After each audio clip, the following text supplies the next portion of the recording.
जय श्री कृष्णा, जय राधे राधे। दीपावली की एक और दूसरी कथा। दिया की अमावस्या की दीपावली की अमावस्या से 12 महीने की हर अमावस्या तक अमावस्या की रात को लक्ष्मी जी के दीपक लगा करके मिठाई का भोग लगावें। दीपक के दर्शन करके भोजन करें। फिर वापस दीपावली आवे तो दीपक करके मिठाई का भोग लगा करके भोजन करने का नियम और लक्ष्मी जी के पोशाक करवा करके लक्ष्मी जी के मंदिर में पोशाक चढ़ानी चाहिए। और कथा इस प्रकार से है। एक राजा था, धर्म से उसे एक बेटा बहू थे।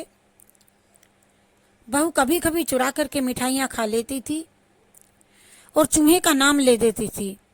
एक दिन चूहे को गुस्सा आ गया, ये रोज मेरे नाम चोरी लगा देती है और आप खा जाती है।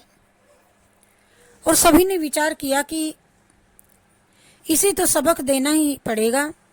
एक दिन राजा के घर मेहमान आ गए। चूहे ने राजा के बेटे की बहू की कांचली चुरा करके एक मेहमान के बिस्तर में डाल दी। दिन उगते ही नौकर सफाई के लिए गए तो वहां बहू की कांचली देख करके पूरे घर में कानाफूसी होने लगी और घर के लोग बहू की बुराई करने लगे। राजा ने बहू को घर से निकाल दिया। बहू का यह नियम था कि शाम को भगवान के दीपक करके मिठाई का भोग लगा करके खाना खाती थी। अब अमावस्या आई तो कौन दीपक लगावे, कौन भोजन करवाए। उस दिन राजा शिकार करने के लिए जंगल में गया हुआ था। शिकार करके वापस आया तो एक पेड़ के नीचे विश्राम के लिए रुका तो वहां एक चमत्कारी दृश्य नजर आया। वहां सभी गांव के दीपक आकर के एकत्रित हुआ करते थे उस वृक्ष पर, और आपस में वे सभी जहां जहां जगाए जाते थे वहां आकर के बातें करते थे उसी घर की, जो जिस भाव से दीपक जगाते थे। तो राजा नीचे पेड़ के सो ही रहा था कि दीपक आपस में सारे बातें कर रहे थे। और जब राजा सोने वाला था वहां सभी गांव के दीपक आकर के एकत्रित हुए और आपस में वही चर्चा करने लगे।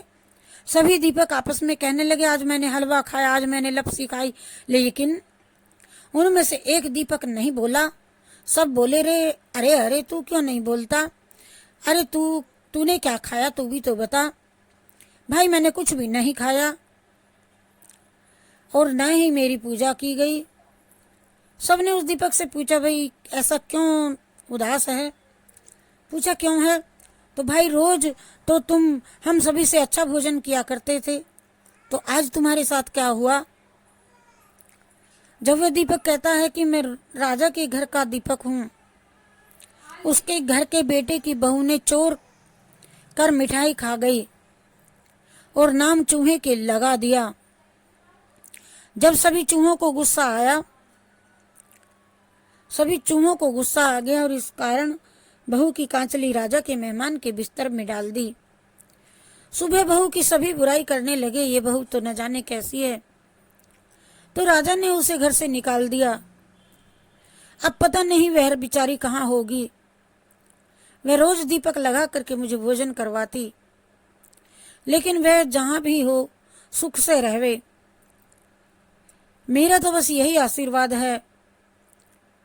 पेड़ के नीचे राजा बैठा सारी बातें दीपक जो बोल रहे थे आपस में, राजा दीपक की सभी बातें सुन रहे थे और मन में वे समझ जाते हैं कि इनमें से मेरे बहू की कोई गलती नहीं है।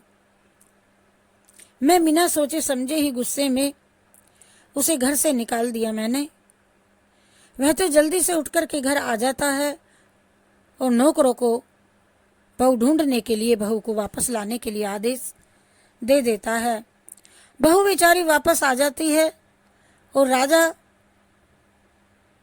राजा उससे माफी मांगता है।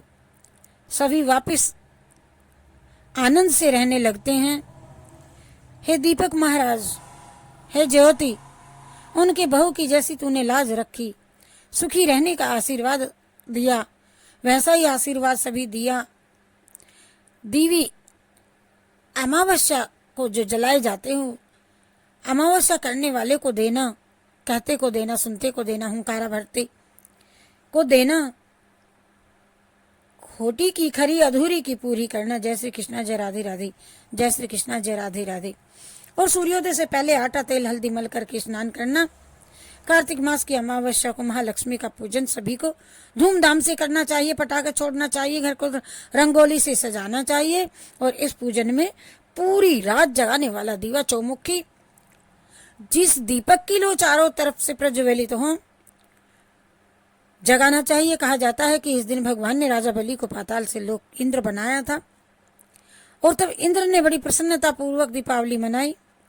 मेरा स्वर्ग का सिंहासन बच गया। और फिर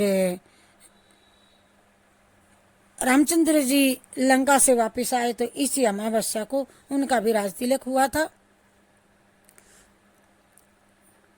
और इसी दिन विष्णु भगवान ने क्षीर सागर से लक्ष्मी जी प्रकट हुई थी। भगवान को अपना पति स्वीकार किया था लक्ष्मी जी ने। जय लक्ष्मी माता की जय हो, जय हो, जय हो, जय हो, जय हो, जय हो।